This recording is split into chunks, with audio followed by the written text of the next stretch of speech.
Para ilmuwan telah mencari sebidang tanah yang telah hilang selama lebih dari 100 juta tahun. Bukan hal yang benar-benar baru karena orang mencari informasi tentang sejarah planet kita sepanjang waktu. Kamu akan berpikir bahwa itu mungkin sebuah pulau yang sangat kecil di suatu tempat di tengah lautan? Kamu salah, karena benua ini dulunya seluas seluruh wilayah Amerika Serikat.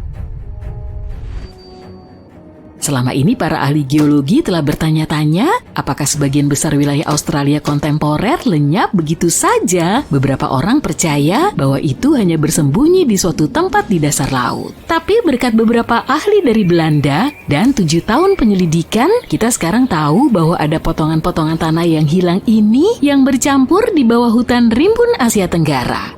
Benua-benua yang kita lihat di buku panduan geografi saat ini seperti potongan-potongan teka-teki yang berserakan, bahkan ada eksperimen yang bagus yang bisa kamu lakukan untuk membuktikannya sendiri. Cari peta dunia secara online dan cetaklah, gunting semua benua, dan coba mainkan dengan acak. Kamu akan melihat semuanya cocok satu sama lain, dan mungkin hal yang paling mencolok yang akan kamu lihat adalah bagaimana Amerika Selatan sangat cocok dengan Afrika. Jika kamu melihat lebih dekat samudra-samudra yang terbentuk dalam 200 juta tahun terakhir, benua-benua itu terlihat seperti membentuk huruf C. Huruf C itulah yang oleh para ilmuwan disebut sebagai benua super Pangaea. Pangaea berada di samudra yang disebut Pantalasa dan bagian dalam dari huruf C tersebut memiliki bentangan air yang lebih kecil yang disebut samudra Tethys. Di samudra kecil inilah segala sesuatunya menjadi menarik.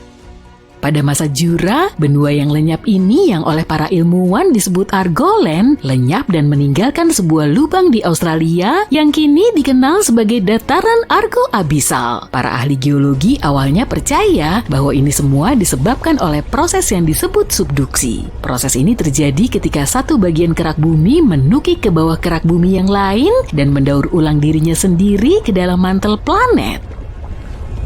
Biasanya para ahli dapat melacak lenyapnya benua ini melalui pengikisan. Begitulah cara mereka menemukan, misalnya bahwa India menabrak Asia dan memberi kita pegunungan Himalaya yang megah. Namun untuk Argoland, semuanya sedikit lebih rumit. Sedikit demi sedikit, potongan-potongan bermunculan di tempat-tempat seperti Myanmar dan Indonesia, tapi semuanya berperilaku seperti peninggalan perjalanan waktu, terlihat jauh lebih tua daripada saat Argoland seharusnya terpisah dari Australia.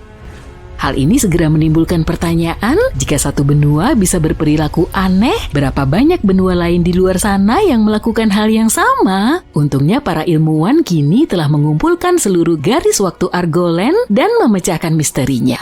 Dia tidak tenggelam atau ditelan bumi, dia hanya berubah menjadi argopelago yang terpecah menjadi bagian-bagian yang lebih kecil yang disebut mikrokontinen dan mengambang menjauh dari Australia. Benua-benua mini ini kemudian melakukan sedikit perjalanan sebelum akhirnya menetap di hutan-hutan Asia Tenggara. Penemuan ini sangat cocok dengan keseluruhan teka-teki Pangaea. Penemuan ini membantu kita untuk lebih memahami bagaimana benua-benua itu pecah dan terbentuk, semua dalam satu penemuan mengungkap rahasia keanekaragaman hayati dan iklim di masa lalu. Jika kamu ingin mengetahui lebih banyak rahasia tentang sejarah, peradaban, atau benda-benda sehari-hari, pastikan kamu menyukai video ini dan berlangganan channel ini ya. Seperti misalnya, misteri di balik garis tak terlihat di Indonesia ini. Garis ini disebut garis Wallace, diambil dari nama penjajah Inggris Alfred Russel Wallace. Lebih dari 150 tahun yang lalu, Wallace melakukan perjalanan mengelilingi Kepulauan Melayu, mengunjungi ribuan pulau. Apa yang dia temukan adalah bahwa hewan di satu sisi garis tak terlihat ini sangat berbeda dengan hewan di sisi lainnya. Garis tak terlihat ini seperti dinding antara hewan berkantung dan harimau atau pemakan madu dan trogon. Tapi sekarang kita tahu bahwa sekitar 35 juta tahun yang lalu, Australia berpisah dengan Antartika dan bertabrakan dengan Asia. Dan cinta segitiga benua ini memicu perubahan yang signifikan. Tidak hanya mengubah bentuk daratan, tapi juga mengacaukan spesies hewan di setiap sisi garis Wallace. Baru-baru ini sekelompok ahli menerbitkan sebuah penelitian yang mengatakan bahwa tabrakan dan kekacauan iklim ini membuat spesies Asia merasa nyaman tinggal di Kepulauan Melayu. Sementara itu, hewan-hewan Australia tidak begitu senang dengan lingkungan yang baru, terlalu panas dan basah untuk beberapa hewan, dan yang lainnya tidak bisa menangani gaya hidup pulau tropis. Penemuan pergeseran benua ke arah Asia ini mungkin juga bisa menjelaskan penemuan spesies manusia baru-baru ini yang tampaknya tidak masuk akal. Di dalam gua tersembunyi di Filipina ini, para arkeolog menemukan nenek moyang manusia yang baru. Tampaknya sekitar 50.000 tahun yang lalu, di Pulau Luzon terdapat spesies yang mirip manusia purba. Ketua penelitian percaya bahwa temuan ini sangat penting untuk memahami evolusi manusia di Asia, dan mereka menamai spesies baru ini dengan nama pulau tersebut Homo luzonensis. Sekarang disinilah letak sesuatu yang sedikit membingungkan. Tulang belulang yang ditemukan oleh para arkeolog memiliki satu masalah kecil. Ada perpaduan ciri-ciri aneh yang belum pernah terlihat pada spesies hominid lainnya. Gigi yang lebih kecil mirip dengan gigi kita, tapi tangan dan kaki yang lebih mirip dengan nenek moyang humanoid purba kita. Tungkai itulah yang menghubungkan spesies manusia ini dengan wilayah selatan yang telah lama hilang. Itu karena mereka memiliki penampilan primitif seperti Australopithecus africanus misalnya. Hanya dua spesies ini yang dipisahkan oleh waktu dan evolusi selama 2 hingga 3 juta tahun. Banyak yang bertanya-tanya, apakah Homo luzonensis benar-benar spesies baru? Tidak semua orang yakin, tapi hal ini juga bisa menjelaskan mengapa makhluk hidup juga terpengaruh oleh pergeseran tanah yang terus-menerus terjadi di bawah kita. Hanya karena mereka tidak banyak berubah selama masa hidup kita, bukan berarti benua-benua kita ini akan terlihat seperti ini selamanya. Mereka berevolusi dari benua besar ini, dan kemungkinan besar mereka akan berada di posisi yang sama di masa depan. Atas dasar itu, seorang ahli geologi dari sebuah universitas di Eropa mencoba memprediksi masa depan benua-benua super di bumi. Sebagai titik awal, dia menggunakan gempa bumi yang terjadi di Portugal pada tahun 1755 ketika lempeng tektonik berperilaku sedikit berbeda dari yang seharusnya. Setelah bertahun-tahun melakukan penelitian, dia menemukan sebuah teori pada tahun 2000. Dia percaya bahwa sambungan di antara lempeng tektonik ini mungkin akan terlepas, bersiap untuk pecahan yang lebih besar. Ini seperti ketika kaca retak di antara dua lubang di kaca depan mobil. Jika hal ini terjadi, zona subduksi dapat membentang dari Mediterania hingga Irlandia, membawa gunung berapi, gempa bumi, dan gunung-gunung baru ke area-area ini. Jika semua berjalan sesuai dengan rencana ini, Samudra Atlantik akan menghilang dan begitu juga dengan Pasifik berubah menjadi satu hamparan air yang luas. Alih-alih 7 benua yang kita kenal saat ini, kita akan mendapatkan sebuah benua super baru yang disebut Aurika karena benua ini akan memiliki Australia dan Amerika sebagai pusatnya. Namun ini bukan satu-satunya skenario yang mungkin terjadi. Novo Pangea mungkin merupakan skenario lainnya dan mudah untuk diramalkan. Atlantik tetap terbuka dan Pasifik tertutup, lalu ada Amasya. Untuk yang satu ini kamu harus membayangkan Samudra Arktik menutup, Atlantik dan Pasifik tetap terbuka. Semuanya bergeser ke utara di sekitar kutub utara, kecuali Antartika. Skenario terakhir disebut Pangea Ultima, memperlambat penyebaran di Atlantik dan lempeng subduksi baru muncul di pantai timur Amerika.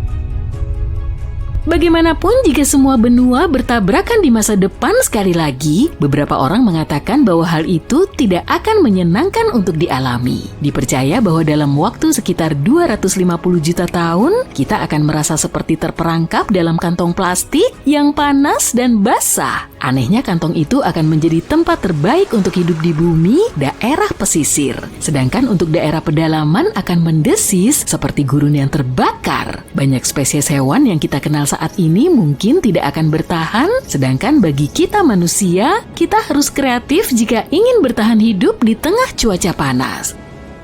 Tapi kita harus bersyukur, model-model digital ini masih sangat bagus karena kita bisa menggunakannya untuk menguji segala macam ide menarik. Misalnya, bagaimana superkontinen ini akan mengacaukan pasang surut air laut. Dengan mempertimbangkan perjalanan antariksa di masa depan, model-model ini bisa membantu kita memahami iklim di eksoplanet, juga planet-planet yang berada di luar tata surya.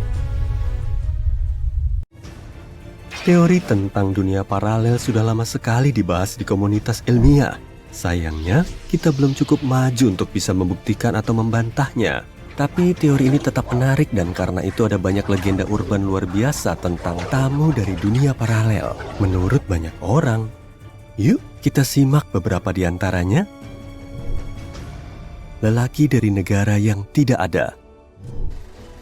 Kisah ini terjadi tahun 1851 di sebuah desa kecil, Frankfurt an der Oder, di Jerman. Ada seorang lelaki tersesat yang mendatangi penduduk lokal untuk minta tolong. Lelaki itu mengenalkan diri sebagai Jofar Forin. Bahasa Jermannya buruk sekali dan logatnya sangat kental. Lelaki itu sendiri mengaku dia berbicara bahasa Lekser dan Ebrem, bahasa yang gak ada di bumi ini. Dia mengaku berasal dari Laksaria, sebuah negara di daratan bernama Sakria yang terpisah dari Eropa oleh sebuah samudera luas. Tapi tidak satu pun dari tempat-tempat ini ada di peta bumi. Warga mengirim Jofar ke petugas setempat. Dia bicara dengan psikiater, tapi dokter menyimpulkan lelaki itu benar-benar waras. Penyelidikan polisi juga mengungkap tidak ada yang mencurigakan dari dirinya. Jofar Forin mengaku tujuannya berkunjung ke Eropa adalah untuk mencari saudara lelakinya yang sudah lama hilang. Dia selamat dalam kecelakaan kapal dan terdampar di dekat desa itu. Petugas menunjukkan peta serta globe dan minta agar dia menyebutkan tempat kecelakaan itu. Tapi lelaki ini nggak mengenali apapun. Tapi kayaknya pengetahuannya tentang dunia asalnya cukup luas. Jofar menyebutkan 5 benua utama di sana: Sakria, Aflar, Astar, Auslar, dan Euplar. Ceritanya dianggap masuk akal.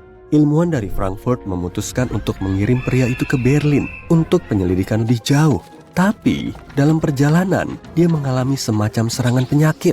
Lelaki itu tiba-tiba melompat dari kereta dan hilang ke dalam hutan di sekitar sana.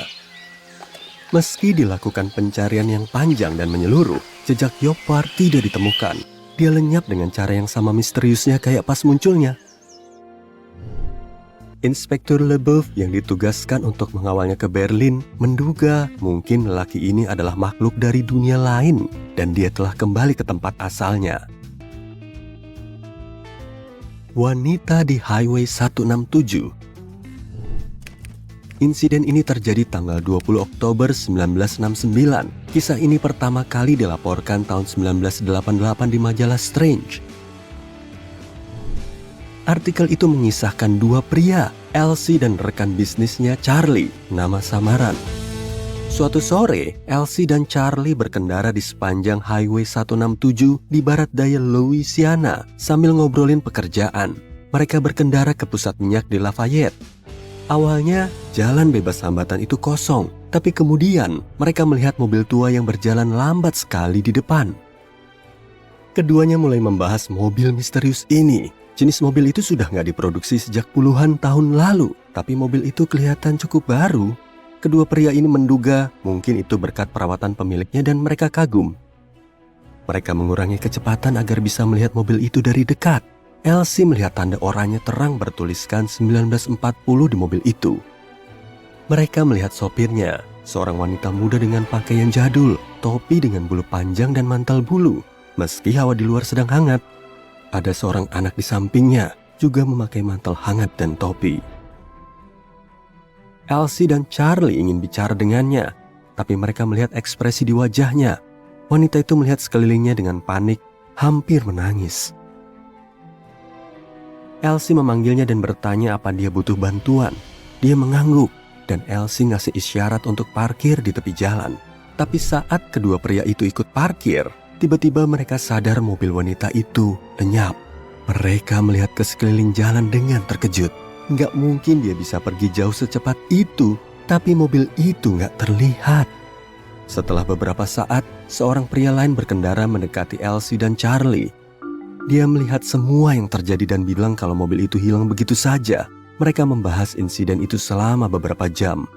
Ketika sampai di kota, mereka mengontak polisi. Tapi nggak ada yang bisa dilakukan polisi untuk membantu. Selain kata-kata mereka, nggak ada konfirmasi tentang keberadaan mobil tersebut. Kasus itu sempat dibahas di koran lokal, lalu terlupakan. Insiden Ngarai Gedienten. Insiden ini terjadi bulan Mei 1972 di Utah Tenggara, dekat perlintasan kereta api Modena di pinggir Gurun Escalante. Jenna North sedang mengendarai mobil Chevrolet Nova 1971 milik ayahnya. Temannya, Carol Abbott, ada di kursi penumpang. Di kursi belakang ada dua gadis lain, Lisa Rockford dan Bethany Gordon. Jam menunjukkan pukul 22.00 lebih ketika mereka menyeberangi perbatasan negara bagian Utah, Nevada. Mereka ingin kembali ke kampus sebelum pengurus asrama, Bu Mortensen, mengunci pintu. Bentangan Highway 56 di Utah sangat sepi.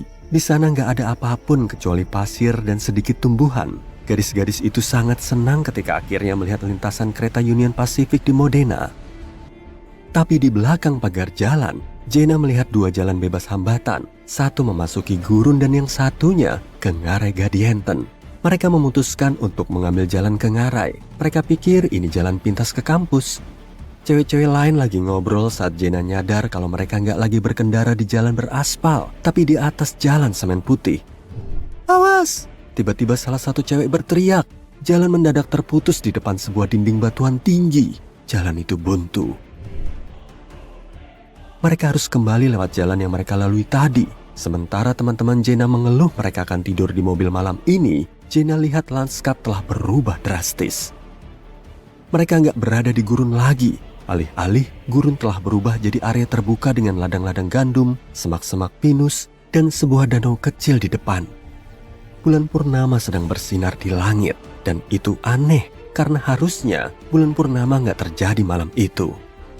Gadis-gadis itu nggak tahu di mana posisi mereka, jadi mereka berkendara saja menuju sinar di depan.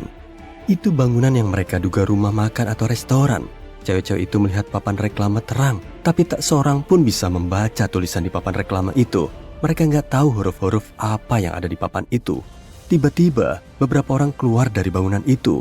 Mereka kelihatan terkejut dan ketakutan sama Chevrolet Jenna. Mereka melambaikan tangan dan meneriakkan sesuatu, tapi gadis-gadis itu nggak paham. Lisa pun menanyakan arah jalan ke orang-orang itu. Dia mengeluarkan kepalanya lewat jendela dan langsung menjerit mengerikan. "Pergi dari sini!" teriaknya ke Jenna. Chevrolet itu melesat menjauh dari bangunan tersebut. Sinar terang lampu depan mobil menyoroti mobil mereka dari belakang. Kendaraan itu berbentuk seperti telur, beroda 3 dan berbunyi mendengung. Jalan di depan mengarah kembali ke Ngarai. Jenna nggak sempat mengurangi kecepatan dan mobil langsung terperosok ke dalamnya. Kendaraan aneh tadi telah menghilang bersama lanskap tak dikenal itu. Gadis-gadis itu sudah di gurun lagi. Untunglah tak satu pun dari mereka yang cedera secara fisik, tapi Lisa dalam keadaan syok. Dia berulang-ulang bilang, "Mereka bukan manusia." Gadis-gadis itu sampai harus membantunya berjalan. Sejam kemudian, mereka berhasil menghentikan mobil patroli jalan bebas hambatan Utah. Mereka pun menceritakan kejadian itu ke polisi. Detail laporan yang disusun petugas rumit dan membingungkan. Selama penyelidikan, polisi gagal mencari tahu di mana persisnya mobil itu tersesat menurut jejak bannya. Jejak mobil berakhir mendadak, seolah Chevrolet itu tiba-tiba saja menghilang.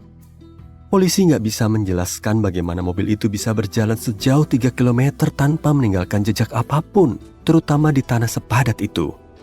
Masih banyak perdebatan tentang kisah ini, tapi pada akhirnya semua versi dan penjelasan hanyalah dugaan. Mungkin kita nggak akan pernah tahu kebenarannya. Itulah beberapa legenda urban tentang perjalanan antar dimensi. Pastinya belum ada bukti apakah cerita ini nyata. Seringkali kebenarannya ternyata sangat biasa. Misalnya, lelaki Tauret terkenal yang oleh orang-orang juga disebut tamu dari realitas lain, ternyata cuma penipu bernama John Allen Kuchar Zegrus. Meski begitu, kisah-kisah ini tetap saja menarik. Bumi punya 3 lapisan utama, 2 bagian dari inti, yakni inti dalam yang panas dan padat, serta inti luar yang cair. Lalu ada mantel bumi, kemudian kerak tipis di atas, yakni permukaan yang mendukung kehidupan seperti yang kita tahu. Setidaknya itu yang kita ketahui, tapi sekarang ilmuwan telah menemukan lapisan misterius baru yang terdapat jauh di dalam inti dalam yang padat. Inti dalam bumi kurang lebih 2/3 ukuran bulan, dan tersusun atas nikel dan besi padat. Inti dalam ini panas menyala. Suhu di pusat planet kita sama dengan suhu permukaan matahari. Suhu inti luar bisa mencapai 5.500 derajat Celcius. Sulit untuk mengeksplorasi pusat bumi karena kita tidak bisa masuk ke sana dan rasanya seperti melihat logam dan batuan cair seluas 5.200 km melalui jendela yang sangat kotor. Tapi kita bisa mengandalkan eksperimen laboratorium tentang batuan mampat dan panas, sinyal-sinyal dari gelombang seismik dan model-model komputer. Saat terjadi gempa bumi, gempa itu mengirimkan gelombang kejut. Gelombang ini merambat menembus lapisan-lapisan bumi dengan kecepatan berbeda-beda, tergantung arah rambatan dan materi yang dilaluinya. Dalam penelitian baru, satu tim ilmuwan mengatur kumpulan data 100.000 gempa dalam. Sebagian di antaranya memiliki kedalaman lebih dari 100 km di bawah permukaan bumi. Saat gempa terjadi di satu sisi planet kita, ilmuwan melacak gelombangnya sampai ke sisi berlawanan. Gelombang berubah ketika sampai di sisi lain. Maka ilmuwan mencoba memahami materi yang telah dilalui gelombang ini. Mereka menemukan sebuah lapisan baru di dalam inti planet kita berkat gempa bumi. Biasanya, gelombang kejut merambat di sepanjang khatulistiwa, tapi di bawah permukaan, gelombang itu menyimpang dan merambat ke berbagai arah, sekitar 60 derajat ke samping. Saat melewati inti dalam dari utara ke selatan, gelombang ini bergerak lebih cepat dibanding saat melewati inti yang sejajar dengan khatulistiwa. Penting untuk memahami inti bumi, sebab intilah yang membentuk medan magnet kita, yang pada akhirnya melindungi planet kita dari hal-hal seperti angin matahari. Ini adalah partikel-partikel bermuatan yang berasal dari matahari. Pada tahun 1960-an, kita menemukan bahwa bumi berdenyut setiap 26 detik. Ini seperti mesin jam dan denyut jantung raksasa. Tanah sedikit berguncang, tapi seringnya kita tidak merasakannya. Peneliti masih bisa melacaknya. Sebagian peneliti berpikir bahwa lempeng benua adalah pemecah gelombang di bawah laut. Misal, bagian tertinggi dari benua Amerika Utara runtuh ke dalam dataran abisal. Satu teori menyatakan gelombang menghantam tempat ini menghasilkan denyutan teratur. Seperti kalau kamu punya satu set drum, kamu pukul drum-drum itu dengan kedua tanganmu, dan kamu nggak sengaja mengenai satu titik yang menghasilkan pukulan harmoni yang pas untuk membuat seluruh planet berguncang. Kalau teori ini benar, kita beruntung karena tak ada lagi titik seperti ini yang bisa mengguncang bumi. Ilmuwan lain percaya bahwa denyutan itu terjadi karena ada gunung berapi di dekat titik kritis, Pulau Sao Tome di Teluk Boni. Kamu berjalan, berlari, dan meloncat, tapi saat berhenti, rasanya kamu seperti berdiri diam. Kenyataannya, kamu tetap bergerak, meskipun saat diam, sebab planet kita selalu bergerak. Tergantung di mana kamu berada, kamu bisa berputar melintasi alam semesta dengan kecepatan lebih dari 1.600 km per jam. Kalau kamu berada di khatulistiwa, pergerakanmu paling cepat. Katakan di ujung jarimu ada bola basket yang sedang berputar. Coba cek garis lintang di bolamu. Satu titik di garis itu punya jarak tempuh yang lebih jauh dalam satu putaran saja dibanding titik lain di dekat jarimu. Itu artinya titik di khatulistiwa bergerak lebih cepat. Bumi adalah planet yang selalu melakukan daur ulang. Tanah tempat kita berjalan didaur ulang. Siklus batuan planet kita mengubah satu jenis batuan menjadi jenis batuan lain. Itu adalah siklus yang berlangsung terus-menerus. Kedalaman planet kita penuh dengan magma. Ketika keluar ke permukaan, magma mengeras menjadi batuan. Proses tektonik seperti aktivitas vulkanik, gempa bumi, pembentukan gunung, dan semua proses lain yang membentuk permukaan planet kita membawa batuan itu ke permukaan bumi. Ketika ada di permukaan, batuan jadi punya bentuk karena erosi mengikis bagian-bagiannya. Partikel-partikel kecil itu lalu mengendap. Tekanan yang berasal dari atas memadatkan partikel-partikel itu menjadi batuan sedimen, seperti misalnya batu pasir. Batuan sedimen akhirnya juga bisa jadi makin dalam di bawah permukaan bumi. Karena tingginya panas dan besarnya tekanan, batuan ini seolah dimasak menjadi batuan metamorf. Batuan ini bisa naik lagi ke permukaan atau bahkan terkikis kembali. Terkadang, lempeng kerak bumi saling mendorong, dan dengan begini, batuan bisa berubah menjadi magma lagi. Sejauh ini kita baru menjelajah 5% lautan. Lautan itu sendiri juga kehidupan di bawah dasar laut masih menjadi misteri. Sedimen yang menjadi dasar laut kita merupakan rumah bagi berbagai mikroorganisme yang hidup bahkan sejauh 2,5 km di bawah dasar laut. Ada mikrob yang tersembunyi jauh di dalam batuan vulkanik di bawah dasar laut. Di sebagian Samudra Pasifik yang tersembunyi di bawah sedimen sedalam 265 meter. Biosfer di bawah dasar laut berkembang sangat lambat dibanding kehidupan di permukaan. Pembelahan sel terjadi setiap 10 sampai 1000 tahun. Ada yang berbeda dengan poros bumi. Perubahan iklim dan gletser yang mencair sebagian besar di wilayah seperti Himalaya dan Alaska membuat poros bumi bergeser. Planet kita punya dua kutub magnetik selatan dan utara. Kedua kutub ini memengaruhi hal-hal seperti arus udara dan navigasi. Poros tempat bumi berputar adalah kutub jenis lain. Seiring waktu, kutub ini sedikit bergeser, tapi kita tak tahu pasti kenapa. Para peneliti sadar bahwa ada massa air bergerak yang mendorong poros bumi ke arah timur. Ambil sebaskom air sebagai contoh. Kalau kamu gerakan baskom maju mundur, percikan membuat air memindahkan beratnya. Hal ini serupa juga terjadi pada tingkatan planet. Sebesar apapun gempanya, tidak ada manusia yang bisa merasakan gempa bumi di sisi bumi yang berseberangan, meski sebagian orang mengaku bisa. Pada tahun 2013, terjadi gempa di dekat Kepulauan Kuril dengan magnitudo 8,5 skala Richter. Kedalamannya sekitar 650 km. Gempa ini begitu kuat, sehingga orang-orang di Australia bilang mereka bisa merasakan tanah berguncang. Gempa terkuat terjadi di Chili pada tahun 1960 dengan magnitudo 9,5 skala Richter.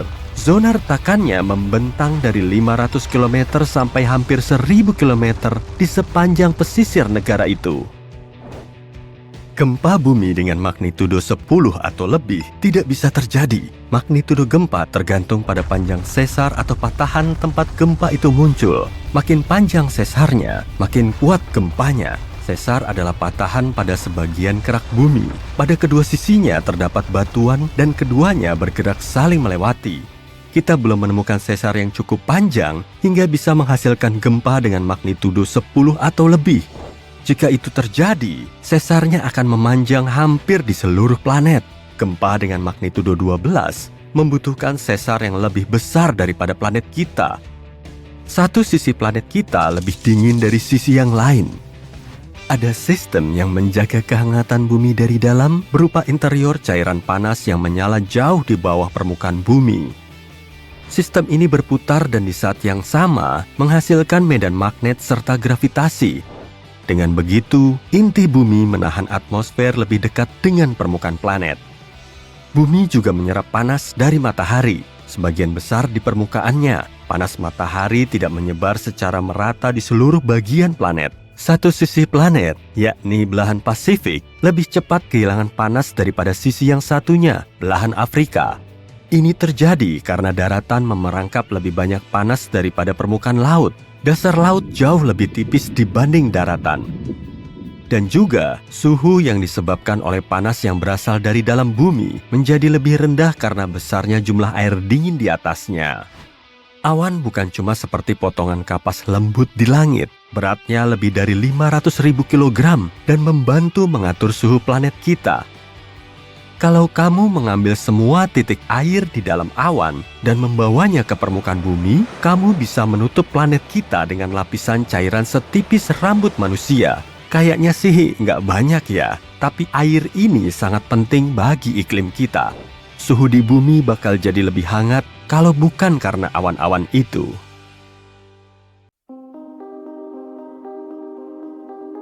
Belum lama ini, para astronom menemukan planet yang dinamai UCF-101. Jaraknya sekitar 33 tahun cahaya dari bumi. Wah, dekat sekali. Bakal jadi tetangga baru kita nih. Sebetulnya sih, objek luar angkasa ini cuma kandidat planet karena masanya belum diketahui. Tapi para astronom punya harapan besar. Objek yang digadang-gadang jadi planet ini sangat berbeda dari bumi. Karena cuma berjarak 2,7 juta kilometer dari bintangnya, UCF-101 berevolusi selama 1,5 hari. Suhu di permukaannya bisa mencapai 540 derajat Celcius. Yang lebih memukau, seluruh areanya kemungkinan diselimuti magma. Dan kalaupun pernah ada, atmosfer di UCF-101 sekarang sudah menguap. Nah, yang menggelitik justru ini. Bagaimana kalau bumi mengalami bencana dahsyat sehingga akan bernasib sama, panas membara, dan permukaannya diselimuti lapisan magma tebal? Apa manusia sanggup beradaptasi dalam keadaan seperti ini dan mendiami bawah tanah? Rasanya kok sulit dipercaya ya? Tapi para ahli yakin suatu saat nanti kita akan berubah jadi manusia penghuni bawah tanah yang sehat dan bahagia. Tentu saja, kehidupan kita akan sangat berbeda. Kita tak akan bisa melihat matahari yang bersinar. Tidak ada lagi perjalanan dengan pesawat, apalagi eksplorasi luar angkasa, kecuali kalau sudah ditemukan cara untuk meluncurkan roket dari bawah tanah. Tak akan ada lagi piknik di taman atau berjemur di pantai. Manusia harus membangun jaringan terowongan bawah tanah yang akan menghubungkan kota-kota besar. Di dunia baru ini, alat transportasinya kemungkinan berupa kereta super cepat dan mobil listrik tanpa suara. Setelah pindah ke bawah tanah, sudah pasti manusia akan menghadapi masalah fisik maupun psikologis. Pada awalnya, tempat tinggal baru kita akan terlihat gelap, tandus, pengap, dan muram. Untuk beradaptasi dengan kondisi hidup yang berat ini, kita harus mengubah desainnya. Rumah kaca, taman benderang dengan pepohonan dan ilusi langit, aroma serta suara yang kita tahu persis akan membantu kita membiasakan diri pada kehidupan baru ini. Setelah menetap di bawah tanah selama beberapa generasi, penampilan kita akan mulai berubah. Kulitnya pucat karena kekurangan sinar matahari, matanya besar dan lebih sensitif terhadap cahaya remang-remang, serta paru-parunya lebih besar. Memangnya, seberapa mungkin sih manusia bisa hidup di bawah tanah? Nah, coba dengarkan ini. Kamu mungkin membayangkan bagian dalam bumi sebagai masa batuan padat super besar yang terkompresi. Tapi sebenarnya tidak begitu. Masa ini punya celah yang sangat lebar. Air mengalir melalui retakan dan celah di lapisan terluarnya, yaitu kerak bumi. Sebagian dari aliran ini mencapai kedalaman hingga berkilo-kilometer. Dengan kata lain, lapisan di bawah permukaan bumi bisa saja mendukung kehidupan tumbuhan dan hewan. Jika hidup di bawah tanah, kita tidak akan kekurangan air bersih. Cadangan air di bawah permukaan tanah 100 kali lebih banyak daripada air di seluruh danau, sungai, dan rawa yang ada di permukaan bumi. Selain itu, air ini menyerap lewat tanah yang berfungsi sebagai pemurni. Namun, kita harus ekstra hati-hati untuk menjaga sumber airnya tetap utuh.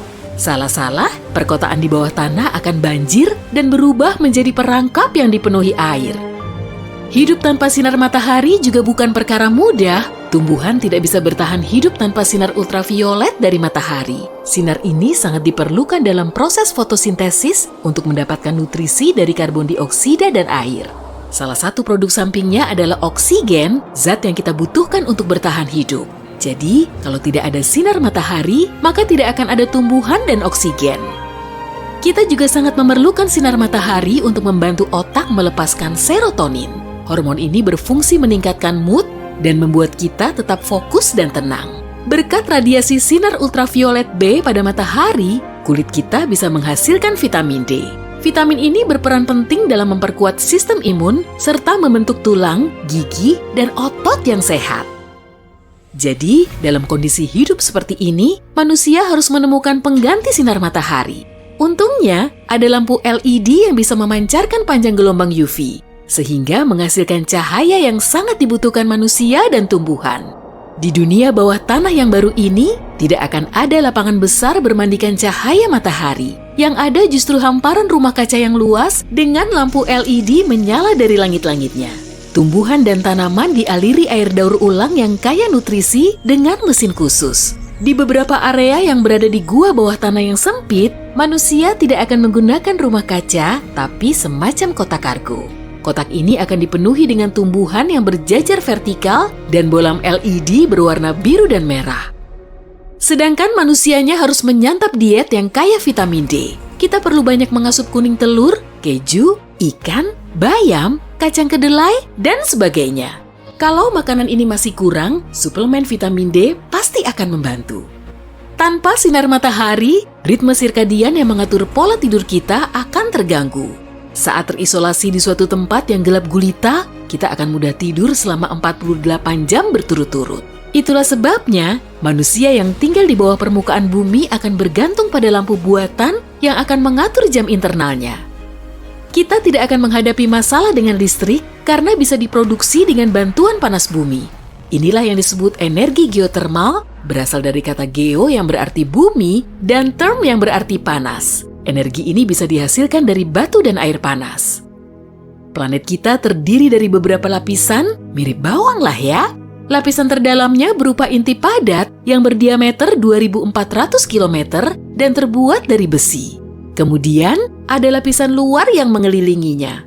Tebalnya mencapai 2.250 km dan sebagian besarnya berupa besi dan nikel cair. Lapisan berikutnya adalah mantel. Meskipun banyak orang mengiranya sebagai lava, mantel bumi sebenarnya batu. Suhunya sangat panas, sehingga batu ini mengalir seperti aspal jalan. Suhu di inti bumi mencapai 6.000 derajat Celcius, 1.000 derajat Celcius lebih tinggi dari suhu di permukaan matahari. Mantel bumi juga sangat panas, 4.000 derajat Celcius di dekat intinya, dan 200 derajat Celcius di bagian terluarnya. Wah, pantas saja manusia tidak akan kesulitan untuk mengubah panas ini jadi energi listrik. Tapi kan, inti planet kita sangat panas, jadi manusia tidak akan bisa membangun kota terlalu dalam di bawah bumi. Semua area yang bisa dihuni kemungkinan besar terdapat di dekat permukaan bumi. Bagian terluar bumi yaitu kerak bumi mirip seperti kulit telur rebus. Bagian ini terpecah menjadi bongkahan-bongkahan super besar bernama lempeng tektonik. Saat dua lempeng bertabrakan, gunung baru terbentuk dan celah bermunculan di dasar lautan. Lebarnya juga akan beragam dari 40 km di bawah benua hingga 8 km di bawah lautan. Pelan tapi pasti, bongkahan ini terus bergerak dan mengapung di mantel bumi. Maka, kota-kota di bawah tanah juga akan bergerak. Namun, sepertinya kita tidak akan merasakan gerakan ini. Wah iya, pada abad ke-17, manusia mulai meyakini kemungkinan adanya dunia lain di bawah planet kita. Gagasan ini bersumber dari teori bumi berongga yang menyatakan kalau setengah planet kita terangkat oleh berat permukaannya. Di bawah permukaan bumi terdapat area yang kosong. Matahari kecil menggantung di bagian tengah rongga tersebut, menciptakan lingkungan tropis nan nyaman di bagian dalam bumi. Lapisan ini bisa dimasuki melalui salah satu retakan di kutub selatan dan utara. Suatu ras dengan peradaban maju diyakini telah berdiam di bawah permukaan bumi. Makhluk ini hidup tentram selama berabad-abad, yang pasti bukan manusia. Teknologi mereka unik. Misalnya kendaraan terbang. Karena iklim di bawah sana lebih baik daripada di permukaan planet kita, ras ini jauh lebih kuat dan lebih sehat. Meskipun terdengar seperti plot di film sains fiksi, beberapa ilmuwan terkenal mendukung teori ini. Sebagian malah masih percaya ada dunia lain di dalam planet kita. Tapi kalau memang bumi berongga, tidak akan ada medan magnet dong. Angin surya akan menyingkirkan atmosfer dalam sekejap. Planet hijau kita terbengkalai dan tidak bisa dihuni seperti Mars.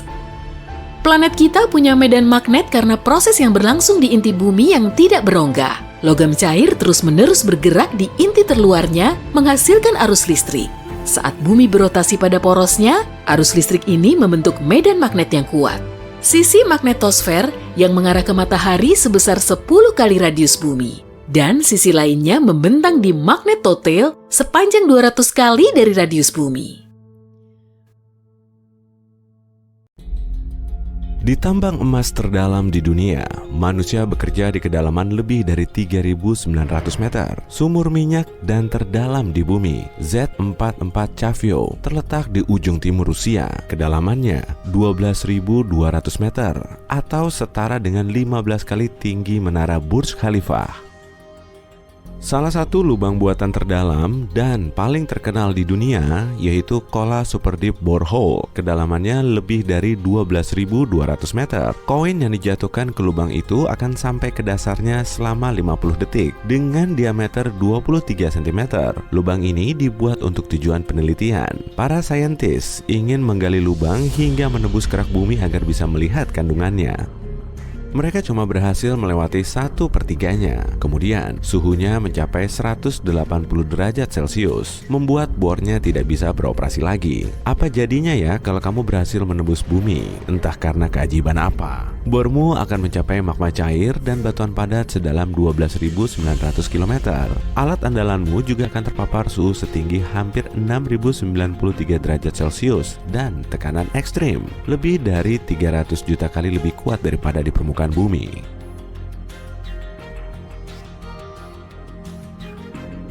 Lubang ini cukup lebar untuk dilewati orang dewasa tanpa harus berhimpitan. Bentuknya juga sangat lurus, dindingnya sangat kuat dan tidak akan runtuh maupun meleleh. Tapi, saat kamu berdiri di tepi lubang sambil mengagumi hasil kerjamu, kamu tergelincir lalu jatuh ke jurang yang menganga. Dengan memperhitungkan gravitasi, percepatan, dan diameter bumi, kamu cuma akan menempuh waktu selama 42 menit untuk menembus bumi.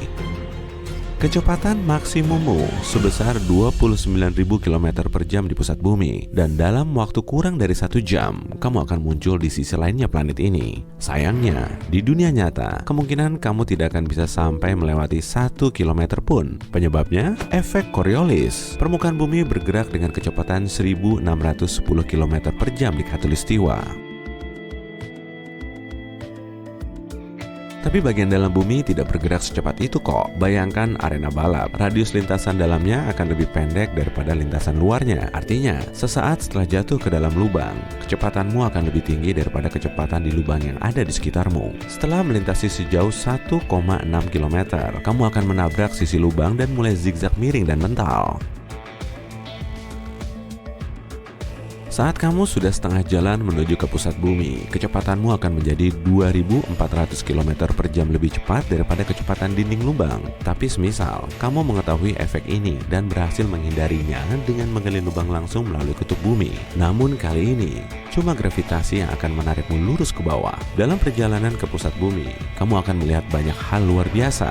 Pertama, kamu melewati sekian banyak lubang kerinci dan terowongan tikus tanah. Tahu nggak? Tikus tanah bisa menggali terowongan sedalam 18 meter dalam sehari loh. Saat berada di bawah tanah sekitar 3 meter, kamu hampir bertabrakan dengan cacing tanah raksasa. Kalau hewan ini berdiri, tingginya akan mencapai pinggangmu. Pada kedalaman 8 meter, kamu melesat melewati terowongan yang digali di bawah rumah si tikus tanah. William Light, seorang insinyur sipil asal Inggris, menghabiskan sekitar 40 tahun untuk membuat jaringan gua dan liang raksasa yang terbentang jauh di luar rumahnya, hampir 2 kali lebih dalam, dan kamu bertemu buaya Sungai Nil. Di kalangan semua hewan, reptil ini bisa menggali liang terdalam. Belum juga pulih dari rasa kagetmu, tiba-tiba terlihat, apaan tuh? Lahan pertanian di bawah tanah ya? Wah, betul, ada sayuran dan tanaman rempah tumbuh di situ. Kamu menembus dasar kolam renang terdalam di dunia. Kolam Y40 ini berada di Monte Grotto Terme, Italia. Kedalamannya 40 meter. Saat ini, di dalamnya tidak terisi air dan cuma diperlukan waktu 3 detik untuk mencapai dasarnya. Saat berada di kedalaman lebih dari 152 meter, kamu melihat beberapa orang bersantuy ria di kamar hotel. Ya, Hotel Sala Silver Mine, hotel terdalam yang dibangun di bekas area tambang perak. Pada kedalaman sekitar 1000 meter, kamu mulai merasakan tekanan kuat, seolah kepalamu diinjak-injak 4 ekor gajah. Setelah itu, kamu akan bisa melanjutkan perjalanan. Kalau kamu pakai baju khusus yang bisa melindungimu dari panas dan tekanan udara yang terus meningkat. Saat bergerak semakin dalam, kamu melihat tambang emas Homestake. Lokasinya berada hampir 1.500 di bawah tanah. Sebelum ditutup, tempat ini menjadi tambang emas terdalam dan terbesar di Amerika Utara. Pada tahun 1960-an, para ilmuwan mendeteksi dan menghitung partikel subatomic kecil dari matahari. Mereka melakukannya di laboratorium di dalam tambang. Setelah jatuh selama beberapa menit, kamu sampai di Ibun Abadi. Lapisan tanah beku ini tidak menghangat meski saat musim panas. Biasanya terdapat di kawasan kutub dan yang paling besar ada di Siberia Utara. Nah, kamu sudah sampai di kedalaman lebih dari 1.830 meter dan masih berpapasan dengan makhluk hidup, yakni Kolembola atau si ekor pegas, serangga mungil yang tak punya mata dan hidup di Gua Krubera di Georgia. Namun, hewan multiseluler terdalam yang bisa kamu lihat ada di kedalaman 3.600 meter di tambang Tautona, Afrika Selatan. Bertubuh kecil dan sangat kuat, cacing ini sanggup bertahan pada suhu ekstrem dan dehidrasi. Di kedalaman 3.600 meter, kamu menembus kerak samudra. Inilah bagian kerak bumi yang terdapat di bawah laut. Lapisannya jauh lebih tipis dari kerak benua. 2 kali lebih dalam, dan kamu sampai di kolam batu cair yang mendidih. Inilah dapur magma gunung api Super Yellowstone di bawah Taman Nasional Yellowstone. Artinya, kamu akan meninggalkan lapisan terluar planet kita, kerak bumi. Makin ke dalam, makin gerah saja hawanya. Di perbatasan mantel, sekitar 29 km di bawah permukaan tanah, suhunya mencapai 400 derajat Celcius. Sekarang, kamu bergerak menembus lapisan teratas mantel bumi. Tekanannya mencapai 10.000 atmosfer. Rasanya tuh seperti kepalamu diinjak-injak oleh lebih dari 130 ekor gajah. Dan ini belum seberapa loh. Kalau dibandingkan dengan tekanan mantel yang lebih dalam, 240.000 atmosfer. Suhunya juga terus naik, bahkan di dekat batas inti bumi. Sudah melebihi 3.870 derajat Celcius. Inti luar bumi setebal 2.420 km dan sebagian besar terbuat dari besi dan nikel cair. Di sini, medan magnet bumi 50 kali lebih kuat dibandingkan di permukaannya. Saat mencapai inti dalam, kamu akan sejauh 4.830 km di bawah permukaannya. Di sini sangat pekat dan rotasinya paling cepat. Suhunya juga hampir sepanas permukaan matahari, 5.400 derajat Celcius. Tekanan di inti dalam 3 juta lebih kuat daripada di permukaan. Dan ajaibnya, kamu berhasil melewati bola logam padat ini dan kembali ke permukaan bumi. Namun, dalam kehidupan nyata, kamu akan hancur oleh tekanan kuat dan terbakar oleh suhu yang super hot sesaat setelah kamu jatuh. Tidak ada pakaian yang bisa melindungimu dari kondisi ekstrim seperti ini. Kalaupun tekanan atau suhu tinggi tidak memengaruhimu, kamu akan tetap menghadapi masalah serius terkait udara. Ada resistensi udara yang akan menghentikanmu jauh sebelum kamu mencapai inti. Tapi yang lebih parah justru masalah tekanan udara. Semakin dalam kamu jatuh, akan semakin banyak udara yang melingkupi kepalamu, serta semakin tinggi tekanannya. Pada kedalaman 48 km, tekanannya akan sekuat di dasar laut. Setelah beberapa ratus kilometer, udara akan berubah menjadi sumbatan hampir padat yang menghalangi jalanmu. Tapi semisal kamu sudah mengetahui masalah ini sebelumnya dan menarik semua udara keluar dari sumur sebelum terjun masuk, kamu bergerak dalam ruang hampa udara, mengenakan pakaian khusus dengan persediaan oksigen yang memadai. Tapi perjalananmu akan berlangsung aneh. Selama jatuh, kamu akan merasakan kalau kekuatan yang menarikmu ke bawah mulai melemah. Dan sesampainya kamu di inti bumi, gravitasinya akan benar-benar hilang.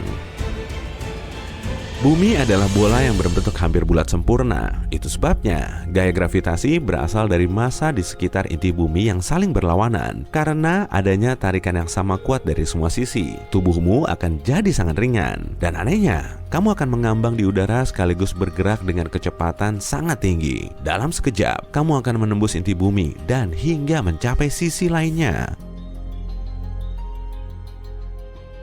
Bagaimanapun juga, situasi ini sepenuhnya hipotetis. Pembangunan terowongan sepanjang 12.900 km terdengar sangat mengawang-awang. Kamu harus menemukan tempat untuk menyimpan semua bahan yang ditarik keluar dari dalam lubang, termasuk bagian dalam bumi yang cair membara.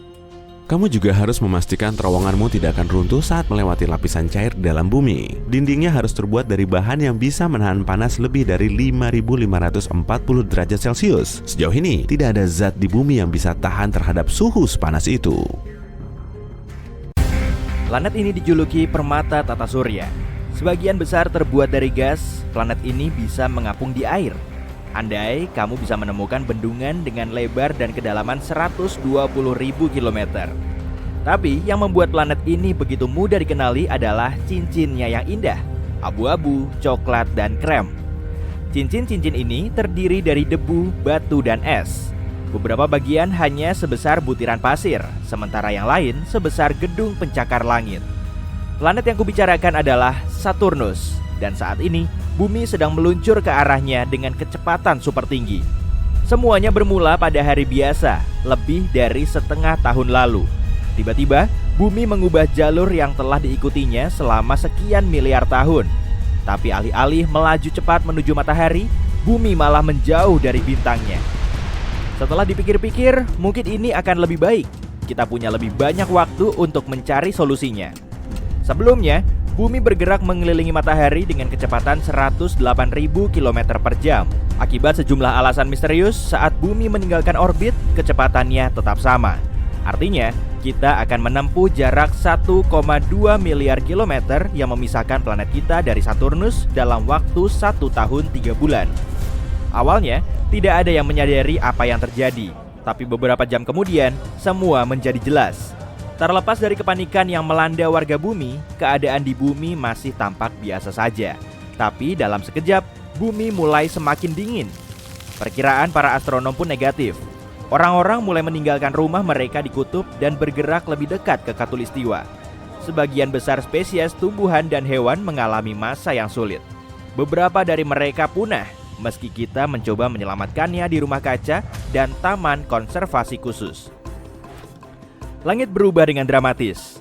Dalam seminggu, kita bisa melihat Mars dengan jelas. Bentuknya mirip bola kemerahan besar yang menggantung rendah di atas kepala kita. Jupiter menjadi secerah bulan. Begitu bumi sudah sejauh Mars dari matahari, hari-hari berjalan 2 kali lebih redup dibanding sebelumnya.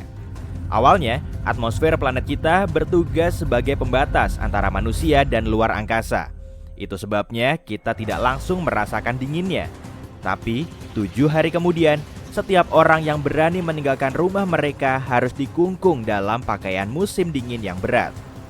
Pada saat itu, suhu sudah turun menjadi minus 98 derajat Celcius. Suhu bahkan makin dingin setelah planet kita melewati Mars dan bergegas menuju sabuk asteroid. Dalam perjalanan kita sejauh ini, sabuk asteroid adalah wilayah yang paling berbahaya. Yap, warga bumi memang bisa mengagumi hujan meteorit yang sangat indah mewarnai langit bumi. Tapi, beberapa benda langit berhasil menembus atmosfer bumi.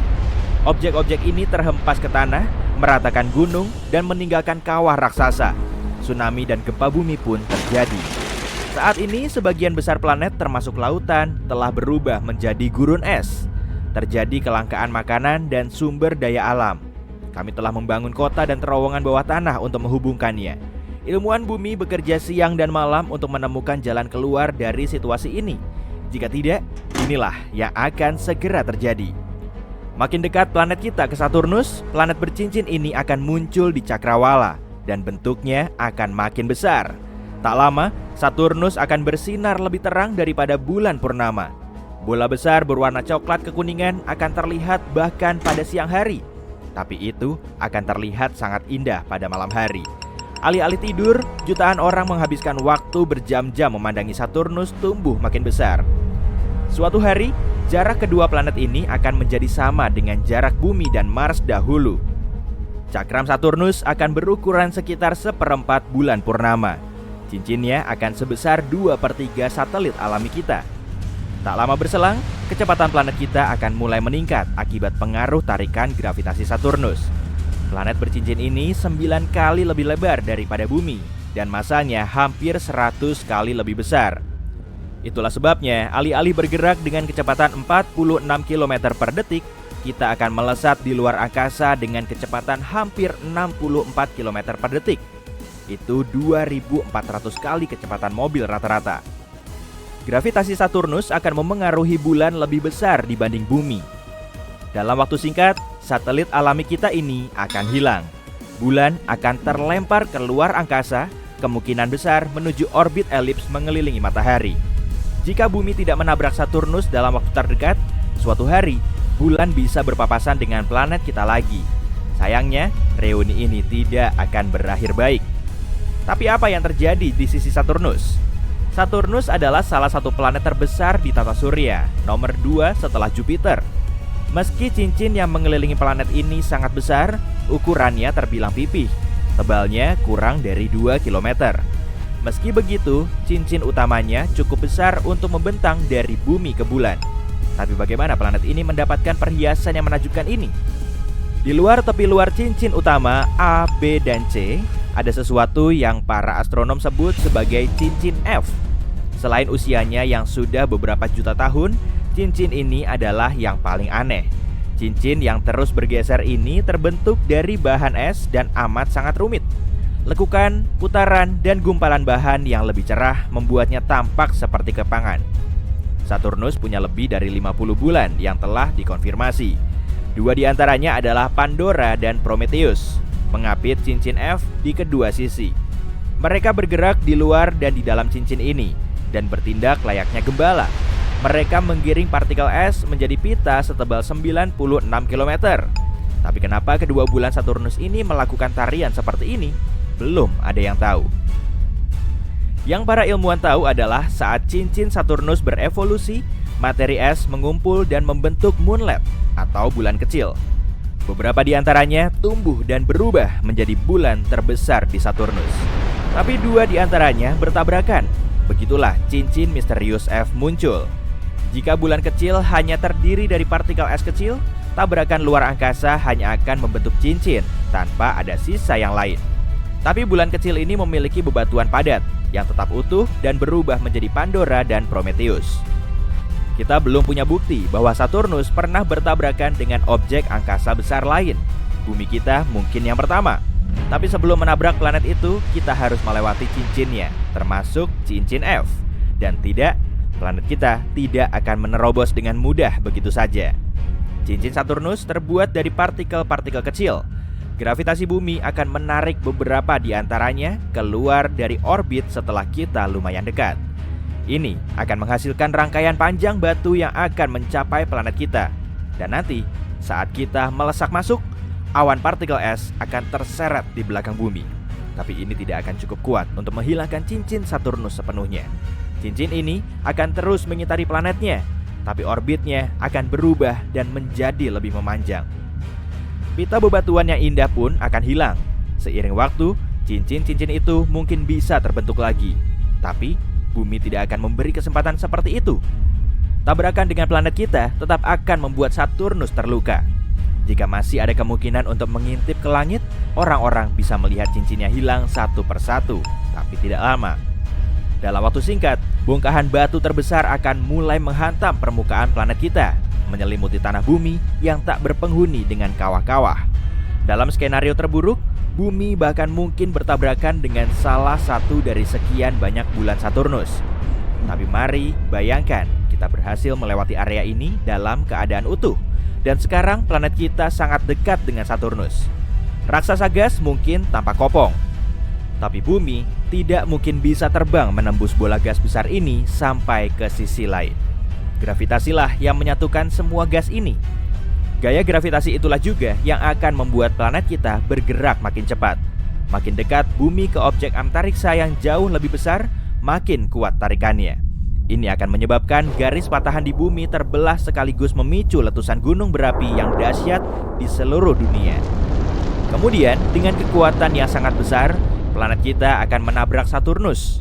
Atmosfer bumi akan terkompresi, menyebabkan kenaikan suhu yang dramatis dan cepat. Dan dalam waktu singkat, udara akan terbakar. Para ilmuwan mengklaim bahwa inti Saturnus padat, terdiri dari besi dan nikel, dan dikelilingi oleh lapisan berbatu. Tapi kita tidak akan pernah sampai ke sana. Bumi akan terbakar di atmosfer planet yang lebih besar ini setelah benar-benar terkoyak. Dunia biru hijau kita yang indah akan berubah menjadi miliaran triliun ton bebatuan yang menguap. Malangnya, mungkin bumi akan menjadi cincin Saturnus baru, menggantikan cincin yang dirusaknya. Kedengarannya memang seram. Ya, kita tidak bisa menyelamatkan bumi dari Saturnus, tapi itu hanya andai-andai yang berujung buruk. Jadi, sebelum perlu melakukan upaya seberat itu, mari selamatkan bumi dari ancaman yang sudah di depan mata. Misalnya, perubahan iklim. Wah, ada yang nggak beres nih. Rasanya semuanya bergoyang. Ini jelas bukan gempa, dan ini semakin memburuk. Gerak awan terasa lebih cepat dari biasanya, dan hewan-hewan seolah menggila. Pembawa berita tampil di TV dengan nada khawatir dan berkata, "Selamat pagi, Maaf telah mengganggu acara Anda. Para ilmuwan baru saja mengetahui bahwa rotasi bumi meningkat dengan kecepatan tidak biasa. Sekelompok ahli percaya bahwa rotasi bumi meningkat setiap detiknya, dan mereka belum tahu sebabnya. Meskipun bumi berputar lebih cepat 1,6 km per jam, hari akan semakin pendek sekitar 1,5 menit. Itu tidak akan begitu terasa dan kamu bisa melanjutkan aktivitas tanpa menyadarinya. Tapi karena bumi berputar lebih cepat, tubuh kita yang terbiasa dengan 24 jam sehari akan kesulitan mencoba membiasakan diri. Buat kita yang tinggal di Khatulistiwa, artinya rotasi bumi lebih cepat daripada di kutub utara dan selatan. Area di dekat Khatulistiwa butuh waktu lebih lama untuk menyelesaikan rotasi penuh dari titik awal. Hujan akan terjadi lebih sering dari biasanya. Rotasi bumi membuat cuaca konsisten dan seimbang. Jadi hal abnormal tidak terjadi. Tapi karena bumi bergerak cepat sekali, cuaca jadi enggak konsisten. Badai mulai semakin sering terjadi dan kita akan lebih sering di dalam rumah sambil minum coklat panas. Meskipun rasanya aneh, semua orang tetap bisa beraktivitas. Tapi kalau bumi semakin cepat dan bergerak pada kecepatan 45 meter per detik, hari akan berkurang menjadi 22 jam. Itu bisa bikin kamu merasa jet lag seharian. Semua bisnis di dunia memiliki jadwal 24 jam sehari. Jadi, mengurangi 2 jam bisa berdampak besar pada ekonomi dunia. Kalender harus diubah dan disesuaikan dengan waktu baru. Desain jam akan berubah. Tengah malam akan diganti dengan pukul 10 malam. Setiap minggu jam akan semakin singkat. Jadi nggak ada cara yang pas untuk mengetahui waktu kecuali dengan matahari terbenam dan terbit. Cuaca akan terus memburuk. Hujan seperti tak akan pernah berhenti. Hewan yang mengandalkan pola cuaca akan sulit beraktivitas. Dan migrasi besar-besaran akan terjadi di hampir semua spesies hewan. Kawanan burung akan terbang kemana-mana dan pergi ke tempat yang biasanya nggak mereka datangi, sehingga memengaruhi seluruh rantai makanan dan ekologi. Hutan, rimba, dan tempat lain untuk hewan berkerumun seimbang saat tidak terpengaruh manusia. Kalau hujan terus turun di area tertentu, banjir akan memaksa hewan untuk pindah ke wilayah lain dan bersaing dengan predator di area itu. Kalau bumi semakin cepat setiap hari, maka menimbang badan di Arktik akan membuatmu berbobot 81 kilo. Tapi di Khatulistiwa, berat badanmu mungkin 80 kilo. Itu karena gaya tambahan yang melawan gravitasi di area itu. Dengan rotasi bumi yang lebih cepat, semua maskapai penerbangan di seluruh dunia berhenti karena sistem radar menjadi berantakan dan cuaca terlalu berbahaya untuk terbang. Semua orang harus bepergian menggunakan mobil. Satelit diposisikan sedemikian rupa karena satelit nggak boleh berpindah tempat supaya bisa memantulkan sinyal ke kita. Karena peristiwa yang sedang terjadi ini, sinyal Wi-Fi dan TV nggak bisa merambat. Komunikasi di seluruh dunia menjadi pendek dan lambat. Pada akhirnya, komunikasi akan terputus, kapal akan berhenti beroperasi, dan perdagangan global akan kolaps, menambah kerusakan pada ekonomi dunia yang sudah jatuh. Angin akan semakin kuat dan cepat daripada biasanya, yang artinya suhu akan berubah. Badai seperti hurikan akan lebih kuat dari sebelumnya dan lebih kencang untuk bisa menghancurkan. Namun, pada 160 km per jam, Khatulistiwa akan tertelan air. Basin Amazon dan pulau-pulau kecil akan tenggelam di air sedalam 15 meter. Mayoritas tumbuhan akan berada dalam bahaya, terutama di Khatulistiwa. Dengan hutan yang terancam banjir, semakin banyak lingkungan hewan akan menderita. Pepohonan dan tumbuhan tidak akan bertahan menghadapi banjir. Kalau bumi berputar sangat cepat sehingga waktu berkurang menjadi 15 jam, maka kita mungkin akan merasa seperti selalu ada di pesawat jet yang mengalami turbulensi. Akan mustahil bisa tidur kalau bumi terus semakin cepat setiap detiknya. Jadi, siang hari akan menjadi sekitar 7 jam lamanya. Begitu juga malam. Seluruh dunia akan banjir, kecuali di puncak tertinggi gunung paling tinggi. Kalau itu terjadi, manusia kemungkinan besar akan bertahan di sebidang tanah kosong yang tersisa. Sebagian besar hewan akan punah juga. Dan saat bumi berputar semakin cepat, keraknya akan kehilangan daya tahan, sehingga gempa akan lebih sering terjadi dan lebih kuat. Gunung berapi akan meletus meskipun ada di bawah air. Dan akan berlangsung cukup lama seperti itu. Banyak bencana alam besar seperti gempa, tsunami, gunung berapi, dan bahkan lapisan es yang mencair mempercepat gerak bumi sebesar 1 milidetik. Jadi, dengan terus bertambahnya kecepatan bumi, bencana alam ini akan membuat bumi semakin cepat. Meskipun hanya sebesar milidetik, dampak besar sudah bisa kita rasakan. Sekarang, bumi berputar pada kecepatan 1600 km per jam. Dan saat kamu duduk dengan para penyintas lain, kamu merasa dirimu sedikit melayang. Kamu akan melihat kerikil kecil dan bebatuan melayang beberapa sentimeter dari tanah. Awan di atasmu melintas seperti bintang jatuh.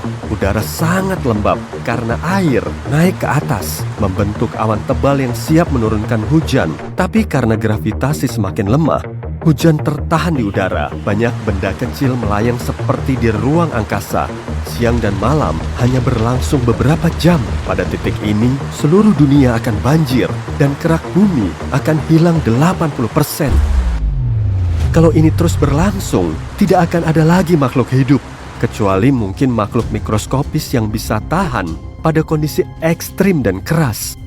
Bumi harus berputar kira-kira pada kecepatan 28.300 km per jam untuk mengalahkan gravitasi sampai benda-benda melayang. Pada titik ini, semua air di laut akan naik dan kelihatan kayak hujan terbalik. Batu gunung besar akan terpisah dari batuan dasar dan melayang, mirip kayak planet-planet kecil di ruang angkasa.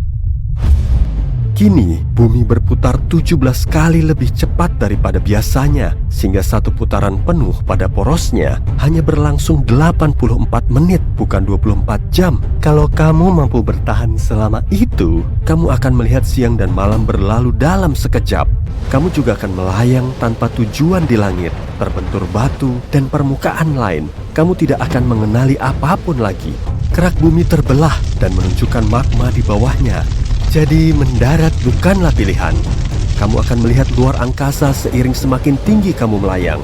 Kamu nggak akan tahu seberapa cepat kamu melaju. Tapi yang kamu tahu adalah kamu mungkin satu-satunya manusia di dunia yang berputar ini. Pada akhirnya, bumi akan berputar sangat cepat. Sampai lapisan yang tersisa akan mulai terkelupas dan menunjukkan isi bumi. Bumi akan tertekan dari intinya, sampai menjadi mirip panekuk. Tidak ada yang bisa selamat pada titik ini. Panas dari inti bumi akan keluar, sehingga planet ini akan memanas seperti microwave. Semua air akan menghilang, dan bumi akan tampak seperti titik merah di tata surya. Begitu bumi mulai mendekati kecepatan cahaya, waktu akan berhenti. Bebatuan dan elemen yang melayang tidak akan bergerak, dan pada akhirnya akan menyimpang. Dan dengan cukup usaha, pada akhirnya bumi akan menjadi lubang hitam. Tentu saja hal seperti ini tidak akan terjadi. Menurut ilmuwan, bumi kemungkinan besar akan berputar lebih lambat. Sejak bulan muncul, bumi semakin lambat, sekitar 6 km per jam setiap 10 juta tahun. Itu karena tarikan gravitasi bulan menarik planet biru kecil kita. Kemungkinan besar bumi akan mengarah ke sana. Jadi, kenapa buru-buru?